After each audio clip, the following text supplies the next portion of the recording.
Case में भी अगर लैंड रिजेक्ट हुआ तो भैया एम्स कैसे बन गया।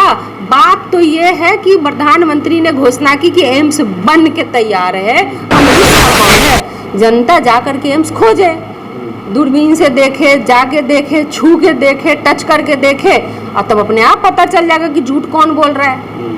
भाई किसी भी मसले में आश्चर्य तो तब होता है कि जब बगैर बने हुए, जहाँ पर कि एक ईंट का टुकड़ा तक नहीं रखा गया और देश के प्रधानमंत्री ये कहते हैं कि बिहार में एम्स बनकर तैयार हो गया। ये दुखद।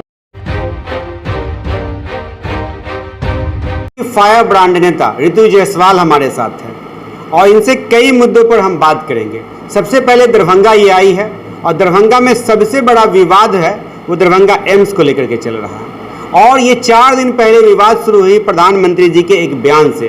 उस बयान का लगातार दरभंगा वासी बखिया खेल रहे हैं और हम इनसे जानना चाहेंगे क्योंकि तेजस्वी यादव की प्रतिक्रिया बयान के कुछ ही घंटों बाद आई और पूरी आरोप थोपी जा रही है तेजस्वी यादव पर कि खास करके जब भी मुख्यमंत्री जी उनके साथ आते हैं तो वो एम्स दरभंगा में बनाना नहीं चाहते हैं।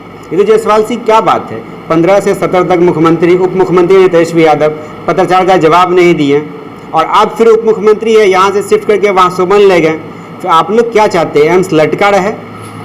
नहीं, अगर देखिए जिस वक्त जिसकी सरकार थी, अलायंस में इन लोगों की सरकार थी, ठीक है, 15-16 1 साल के कार्यकाल को ख़त्म कीजिए। अभी जो जिन्होंने 17 साल तक राज किए और उसके 16-17 के बाद भी जिन्होंने राज किए उसकी बात कीजिए। चलिए हम धन्यवाद देते हैं कि चलिए आपकी ही अलायंस में एनडीए की ही अलायंस में यहाँ पर ज़मीन की घोषणा हुई या जो भी हुआ। बात ये नहीं है, बात ये है कि ठीक है घोषणा भी हुई, मुख्यमंत्री जी ने प्रधानमंत्री जी को उस घोषणा के लिए कि एम्स दरभंगा में बनेगा धन्यवाद भी दिया। हम भी पूरे बिहार वासियों ने धन्यवाद दिया। अब जो बात उठी कि इतने वर्षों के बावजूद भी जब एम्स नहीं बना, जिसके लिए यहाँ की कई संस्थाएं, कई यूथ विंग्स, कई महिला विंग्स जो है सो सड़क पर उतरी कि किसी तरीके से उसका शिलान्यास हो, वहाँ पर बिल्डिंग बननी शुरू हो। ये लगातार इस पर मांग जो है सो तेजी से यहाँ पर रूप लेती गई और कई ऐसी मांग यहाँ के यूथ के द्वारा और सब वो लगातार उस तरह की चीज़ें हम लोग देखते रहे मीडिया के माध्यम से कि लोग चाहते थे कि आखिर कब बनेगा। लेकिन आश्चर्य तो तब होता है कि जब बगैर बने हुए, जहाँ पर कि एक ईंट का टुकड़ा तक नहीं रखा गया और देश के प्रधानमंत्री ये कहते हैं कि बिहार में एम्स बनकर तैयार हो गया। ये दुखद है जब देश का प्रधानमंत्री झूठ बोलने लगे, ये तकलीफ देती है बात। तो ये सारा मसला यहीं पर आकर के शुरू होता है कि जो चीज़ें बनी नहीं तो न जाने भाई कई ऐसे मामले होंगे जिसकी तो जानकारी ही भाई छोटे मोटे लोगों को नहीं लगती, गांव वालों को, लोगों को या लोगों को, आम नागरिक को नहीं होती। पर ये तो ऐसा मुद्दा है सामने का है तो पकड़े गए। न जाने ऐसी कई बातों पर वो झूठ बोलते रहे हैं तो उन्होंने तो अपने आप को साबित कर दिया कि भाई वहाँ पर बिना बिल्डिंग बने आप ये कह सकते हैं कि वहाँ पर बिल्डिंग बन गई। तो आप कितना बड़ा झूठ बोलने वाले देश के प्रधानमंत्री हैं भाई। आप प्रधानमंत्री को झूठा बोल रहे हैं। अब परसों दरभंगा के सांसद ने बयान दिया कि तेजस्वी यादव झूठ बोल रहे हैं। जब तेजस्वी यादव ने बयान दिया कि दरभंगा में एम्स नहीं बना है तो सांसद जी उनको झूठा बता रहे हैं। अब जनता कसमकस में फंस जाएगी, झूठा असल में कौन है। लेकिन बात तो हकीकत ये है, दरभंगा में जनता एम्स खोज रही है। अब तो सीधी सी बात है ना, उसी से ना क्लियर हो जाएगा कि झूठा कौन है। जनता जाकर के एम्स खोजे, दूरबीन से देखे, जाके देखे, छू के देखे, टच करके देखे और तब अपने आप पता चल जाएगा कि झूठ कौन बोल रहा है। भाई किसी भी मसले में मान लीजिए, चलिए कुछ और मैटर हुआ था कि ज़मीन जो है वो तकनीकी रूप से सही नहीं है, वो सैंडी लैंड होने के कारण वहाँ नहीं बन रहा है। हम ये भी मान लिए कि हो सकता है कि वो लैंड रिजेक्ट हो गया हो, कि चलो हो सकता है, हमको ज़्यादा अंदर का नहीं पता, लेकिन हो सकता है कि वो ज़मीन लैंड रिजेक्ट हो गया। तो उस केस में भी अगर लैंड रिजेक्ट हुआ तो भैया एम्स कैसे बन गया। बात तो ये है कि प्रधानमंत्री ने घोषणा की कि एम्स बन के तैयार है, हम उसकी बात कर रहे हैं। अगर हम तकनीकी रूप से भी जाकर के रिजेक्ट कर दे कि इस वजह से नहीं बना तो फिर झूठ कौन बोल रहा है। तब आपको झूठ बोलने की क्यों ज़रूरत पड़ गई। मान लीजिए कि सरकार ने, बिहार सरकार ने आपको ज़मीन दी, मान लीजिए कि तकनीकी कारण से आपने निरस्त कर दिया, मान लीजिए कि बिहार सरकार ने कहा कि ठीक है आप उसको मजबूत फाउंडेशन नहीं दे सकते तो बिहार सरकार अपने खर्चे पर उस पर पूरा मिट्टी भराएगी 9 फीट 10 फीट 12 फीट जितनी भी जरूरत पड़ेगी और उसके जितने भी खर्चे होंगे वो बिहार सरकार वहन करेगी। ये भी घोषणा जो है सो माननीय मुख्यमंत्री जी के द्वारा की गई। और जो तकनीकी रूप से जो फेलियोरिटी आ रही है उसको भी ठीक करने की बात मुख्यमंत्री जी ने की। लेकिन हम कह रहे हैं कि सवाल ये है ही नहीं ना, सवाल ये है कि आप देश के प्रधानमंत्री ने कहा एम्स बन के तैयार है, ये रोज रोज नए एम्स खुल रहे हैं, रोज नए IIT संस्थान खुल रहे हैं, रोज उन्होंने तो न जाने कितने कॉलेज और कितने वो उन्होंने तो टेलीप्रॉम्प्टर पे ही खोल दिए। भाई ये तो हमारे देश के प्रधानमंत्री है, बात तो उसकी हो रही है ना। एम्स को लेकर के दो बात है, प्रधानमंत्री जी बोलते हैं जमीन ये अनफिट है, केंद्र सरकार बोलती है, और मुख्यमंत्री जी बोलते हैं उसी जमीन पर बनाओ एम्स। जब ये जमीन अनफिट है तो एम्स उस पर कैसे बनेगा? मुख्यमंत्री जी देंगे? मान लिए कि वो जो है ना कि अनफिट है तो बन कैसे गया? प्रधानमंत्री जी ने तो वहाँ बिल्डिंग बनवा दी आपके इतने फ्लोर की, वहाँ तो बेड वेड ओटी सब बन के तैयार है प्रधानमंत्री जी की नजर में। अब क्या होगा? अब एम्स बनेगा कि नहीं बनेगा? चलिए, मुख्यमंत्री जी ने ये तो केंद्र की सरकार बनाएगी, बिहार सरकार को तो बनाना नहीं है। बिहार सरकार ने जमीन दे दी, बिहार सरकार ने कहा जब केंद्र सरकार ने कहा कि शायद मिट्टी विट्टी नहीं है, बिहार सरकार ने ये भी कहा कि हम भरवा करके चलिए, ये भी समस्या खत्म, हम आपको ये भी बना करके इसको ठीक करके देने के लिए तैयार हैं। लेकिन उसके बावजूद भी उनको बनाने की मनसा ही नहीं है ना, वो तो कह रहे हैं बन गया, नया जमीन की तलाश हो रही है कि बन गया। तो अब ये सब बात अब कर ही क्यों रहे हैं भाई? बिहार में नहीं बनेगा, बिहार में दरभंगा में एम्स बन गया। अब प्रधानमंत्री से जाके पूछिए, कोई दूसरा सवाल हो तो ये बताइए, मणिपुर की घटना या मेवात नूह की घटना हो, ये दोनों घटनाओं कैसे देख रही हैं? देखिए, चाहे महिला डिस्लर्स के साथ जो ब्रजभूषण शरण सिंह ने जो किया, बीजेपी के सांसद, या मणिपुर में जो घटना हुई, बिल्किस बानो के मैटर में जिस तरीके से अपराधियों को छोड़ा गया, और जिस तरीके से कई और बाबाएं जो हैं जो रेप के चार्जेस में थे वो जिस तरीके से बाहर आ गए जमानत पे, इसको देख करके साफ साफ समझ में आता है कि केंद्र की भाजपा सरकार को बेटियों की चिंता नहीं है, उनको बेटियों की इज्जत आबरू से कोई लेना देना नहीं है। अगर ऐसा होता तो ब्रिजभूषण शरण सिंह आज जेल के अंदर होते। दिल्ली पुलिस ने जब उनकी जमानत की बात हुई तो दिल्ली पुलिस जो कि गृह मंत्रालय के अंदर में आता है, अमित शाह जी की पुलिस है दिल्ली पुलिस, वो उस वक्त मौन ये कहती है कि अगर कोर्ट जमानत दे देती है तो हमें उससे ऑब्जेक्शन नहीं है। इस तरह के मसले होने के बाद उन्हें जमानत मिल जाता है। ये वो बेटियां साधारण बेटियां नहीं थीं, वो देश को ओलंपिक मेडल दिलाने वाली बेटियां थीं, जिस मेडल को लाने में कई बार एक जन्म कम पड़ते हैं। उस तरह की पदक लाने वाली बेटियां गर्व से आके फोटो खिंचा रहे थे कि हमारे देश की बेटी, और जब देश की बेटी की इज्जत लुट रही है, बेटी ने कहा कि इस तरह से हमारी इज्जत पे हाथ डाला गया, लेकिन आप अपने मंत्री को बचाने में लगे होते हैं। ये भाजपा सरकार ने सिंपल ये संदेश दिया है कि हमारी पार्टी में आकर के तुम चाहे बेटी की इज्जत लो, बेटी की इज्जत उतारो, तुम जब तक हमारी पार्टी के सांसद और विधायक हो तुम सेफ रहोगे। मणिपुर की घटना की आप बात करें, 77 दिनों तक इतनी बड़ी घटना हुई, सबने वो वीडियो देखा, पूरे देश ने वो वीडियो देखा। 77 दिनों तक उस वीडियो को भरकस छुपाने का प्रयास किया गया, किसी तरीके से वो वीडियो जो है सो वायरल हो गया, तब जा करके उस पर एक गिरफ्तारी हुई, एक, जबकि उस पूरे वीडियो में सैकड़ों चेहरे क्लियर कट साफ देखे जा सकते हैं कि किस तरीके से महिलाओं को निवस्त करके घुमा करके उसके प्राइवेट पार्ट को टच करके नोचा जा रहा था। आप अगर उसको सिर्फ सोच भी लेना तो हमें लगता है कि रूह तक कांप जाएगी। उस जगह पे रख के सोचे कि कल को वो हमारी बेटी और कोई भी हो सकती थी, उस जगह पे देश की कोई भी बच्ची या कोई भी महिला हो सकती थी जो आज वो हुआ, और वो भी हमारे ही देश की महिला और बच्चियां थी जिनके साथ ये हुआ, ठीक है। लेकिन उसमें भी एक गिरफ्तारी होती, वो भी 77 दिनों के बाद, जबकि FIR तो दर्ज हो चुका था 15 दिनों के बाद। भाई इतनी बड़ी घटना के बाद भी 15 दिन लगे FIR दर्ज करने में, ये भी दुखद है। 15 दिनों के बाद किसी तरीके से FIR दर्ज होता है, जबकि वहाँ की गवर्नर और वहाँ के मुख्यमंत्री जी ने प्रधानमंत्री जी को साफ साफ फ़ोन करके ये सूचना दी कि भाई यहाँ पर ऐसी घटना घटी है, मणिपुर जल रहा है, लेकिन प्रधानमंत्री जी विदेश यात्रा पे चले जाते हैं और यहाँ पर मणिपुर को जलता हुआ छोड़ देते हैं। जिस तरह से अभी आप फायर ब्रांड नेता के रूप में जानी जाती है, 15 से पहले स्मृति ईरानी का भी यही रौद्र रूप था। सिलेंडर लेकर सर पर कभी सड़क पर निकलती थी तो कभी चूड़ियाँ भेजा करती थी, कभी कोई और गुणगान होता था।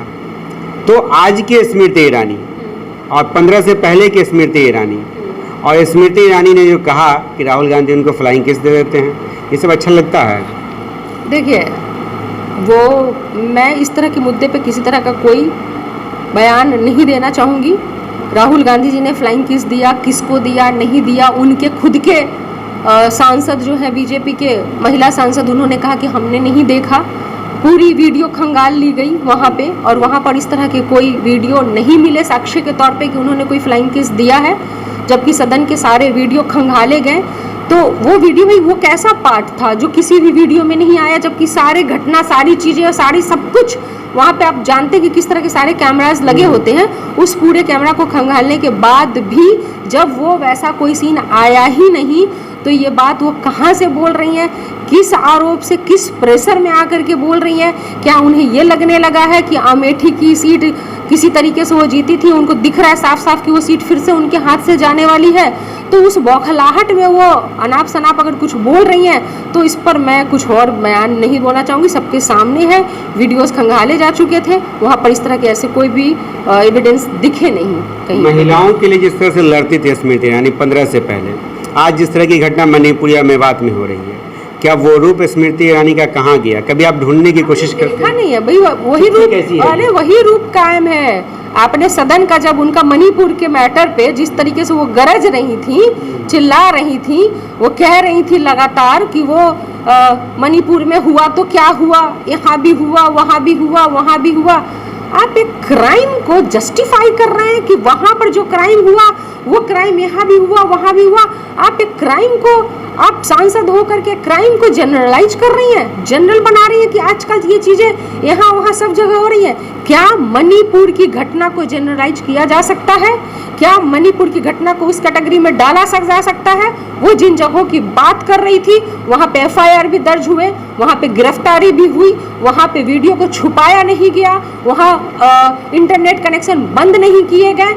ये अंतर है। देश में अगर कहीं पे क्राइम होता है और वहाँ पे उस पर तुरंत एक्शन लिया जाता है, जो कानूनी प्रक्रिया होती है तुरंत उस प्रक्रिया में वो चीज़ें आती हैं, तो इसमें और उसमें फ़र्क है। लेकिन आप क्या बात करो, नहीं चिल्लाती तो तब भी चिल्ला रही थी अपने सरकार के पक्ष में, सड़क पे चिल्लाती थी, अब सदन में चिल्ला रही है। सड़क पर चिल्लाएंगी क्योंकि वो पहले सड़क पर थी, तो तब वो सदन में नहीं थी तो सड़क पर चिल्ला रही थी। जब वो सदन में पहुंच गई है तो उनको सड़क पे चिल्लाने की क्या जरूरत है? सदन में अपनी बात को रखेंगी। हाँ, अब उनके बात, अब उनका जो मोटिव है वो बदल गया है। वो अब अपने सरकार के प्रति अपनी ऑनेस्टी दिखा रही है, मतलब अपने पार्टी के प्रति अपनी ऑनेस्टी दिखा रही है, जनता के प्रति उनकी ऑनेस्टी कम हो गई है।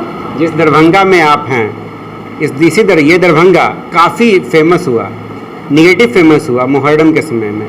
याद है आपको, यहाँ दंगा की शुरुआत होने ही वाली थी, लेकिन वो बाल प्रशासन की सक्रियता से बच गई। मुहर्रम के समय की मैं बात की, यहाँ 4 से 5 जगह हिंसक झड़प हुई और पूरी पटना से DG होम से यहाँ फोर्स आई थी। इस घटना को कैसे देख रही है, क्या था ये आखिर? देखिए, हम एक जैसे देख लीजिए, अगर आप बात करते हैं हिंदू और मुसलमान की, एक चीज़ हम आपको क्लियर कट बता दें, यहाँ पे कॉमन सेंस से आप जान सकते हैं कि मान लीजिए एक तरफ 85% लोग हैं जिसको आप कह लें कि वो हिंदू जाति से, चाहे किसी भी जाति से हो वो हिंदू हैं, और दूसरी तरफ मान लीजिए 13, 14, 15% लोग हैं जो कि मुसलमान हैं, जिनकी संख्या 85 और 15। अब सामने दो चीज़ें को भिराया जा रहा है, मान लीजिए, तो क्या 15% वाला भिरना चाहेगा? क्या उसको वो इस चीज़ के लिए तैयार होगा कि वो सामने वाले से जा कर के लड़े? वो कभी भी इस चीज़ को हवा देना चाहेगा कि लड़ाई हो? क्योंकि उसको पता है कि उसकी संख्या कम है। वो तो चाहेगा कि वो दुबक जाए, वो पीछे हट जाए, ये नौबत ना आए। ये बात आप समझ लीजिए। लेकिन जिससे उसको फ़ायदा है, जो लोग सब कुछ को ख़त्म करके सिर्फ हिंदुत्व की राजनीति लाना चाहते हैं, जो सिर्फ भगवा लहराना चाहते हैं, उनको हम बता दें कि देश के झंडे में 3 रंग है। अगर भगवा है यानी केसरिया है, तो सफ़ेद भी है और हरा भी है। और हमारे देश की खूबसूरती उसी में है कि जहाँ हर धर्म के लोग प्रेम पूर्वक रहते आए हैं। यहाँ अगर लता मंगेशकर के गाने हम प्रेम पूर्वक सुनते हैं तो मोहम्मद रफ़ी के गाने भी उतने ही प्रेम से सुनते आए हैं। ये हमारा देश है, गंगा और जमुना की तहजीब वाला। और उसको जिस तरीके से भाजपा उस पर बार बार हमला करके पोलराइज करने की कोशिश करती है वोट को, उससे उनको लगता है कि उनको फ़ायदा है, इसलिए वो इस तरह की हरकत करती है। हमारी पार्टी वो सभी धर्मों को साथ लेकर के चलने वाली पार्टी है, चाहे वो हिंदू हो, मुसलमान हो, सिख हो, ईसाई हो, हम सबको साथ में लेकर के चलने वाले लोग हैं। इन दंगों से हमें कोई ना लाभ लेना है, ना हमें किसी तरह का पोलराइजेशन चाहिए। अगर कोई ये ब्लेम करते हैं कि नहीं इससे ये पोलराइजेशन की पॉलिटिक्स करते हैं ये लोग, तथाकथित सेक्युलर लोग, अगर वो कहते हैं तो हम उन्हें बता दें कि अगर वो करें, पोलराइजेशन की बात करें, वो क्यों करेंगे? इधर तो उतने अगर पोलराइज की बात करें कि नहीं इससे उसको फ़ायदा, तो भैया हम तो इधर 15% है, फिर तो हम क्यों करेंगे? सिंपल सा बात है। जो धर्म की आड़ में राजनीति करने वाला कौन है, ये किसी से छुपा हुआ नहीं है। वो चेहरा कौन है जो रोजगार के मसले को ख़त्म करके, महंगाई के मसले को ख़त्म करके, बेरोजगारी के मसले को ख़त्म करके, धर्म को ऊपर रख करके जो चाहता है कि वो चुनाव जीत जाए, देश के सारे मसले खत्म हो जाएं और धर्म को ऊपर, तो धर्म का सर्टिफिकेट भाजपा देगा क्या? हम हिंदू हैं तो हम सोमवार को शंकर की पूजा करें, मंगल को हम महावीर की पूजा करें और गुरुवार को हम विष्णु की पूजा करें। ये मेरा व्यक्तिगत मामला है कि हम अपने मंदिर में किस भगवान की पूजा करते हैं, लेकिन तुम भगवान के नाम पर तुम वोट नहीं ले सकते हो। भाजपा के पास आज 2024 का चुनाव है ना, उनका मुंह नहीं है कि जनता के बीच में जाकर के वो वोट मांगे, उनका चेहरा नहीं है, कैसे मांगेंगे? 2022 तक सब मकान पक्का कर देंगे, हो गया क्या? 2022-23 का पैसा तक अभी तक आवास का केंद्र सरकार ने नहीं दिया, साल भर होने जा रहा है, पंचायती राज के पैसे तक केंद्र सरकार नहीं दिए, केंद्र से मिलने वाले सारे पैसे रोक दिए गए हैं, बिहार को नहीं दिए गए क्योंकि सरकार बदल गई। तो इतने मतलबी तुम केंद्र में बैठे हो और इस तरह का तुम भेदभाव करोगे कि तुम पैसा ही नहीं भेजोगे, तो इस तरह की तो ये सरकार है। तो इनके पास कोई मसला तो है नहीं। क्या कहेंगे? 2 किसानों की आय दुगनी कर दिए, 2 करोड़ रोजगार प्रति वर्ष दे दिए, तो ये सब कोई मुद्दा इनके पास नहीं लाया। तो तरह तरह के बाबा लेके आते हैं, तरह तरह के बाबा, बागेश्वर बाबा, ये बाबा, वो बाबा, कि अब जब जनता उनके प्रत्याशियों के पास मुंह नहीं है वोट मांगने का, तो अब बाबाओं की ब्रांडिंग करवा रहे हैं। अब बाबा लोग आकर के उनके लिए वोट मांगेंगे, तरह तरह के बाबा वोट मांगेंगे। वही मैं कह रही हूँ कि अब वो चूंकि उनका अपना खुद का मुंह नहीं है वोट मांगने का, तो अब वो बिहार में बाबाओं से ब्रांडिंग करवा रहे हैं कि उनको पता है कि उनके जब लोग वोट मांगने जाएंगे तो उनसे सवाल पूछे जाएंगे कि तुमने तो कहा था 450 का गैस चूल्हा बहुत महंगा था, इतना महंगा लगा तो हमने उसको सस्ता करके 1250 कर दिया। तो ये सारे सवाल जनता का जवाब देने का कौन जाएगा उनसे? अंतिम सवाल हमारे साथ रितु जायसवाल थी। पूरी वार्तालाप कैसी लगी कमेंट में बताएंगे। फिलहाल दर्पण 24 न्यूज़ के लिए एमएच खान।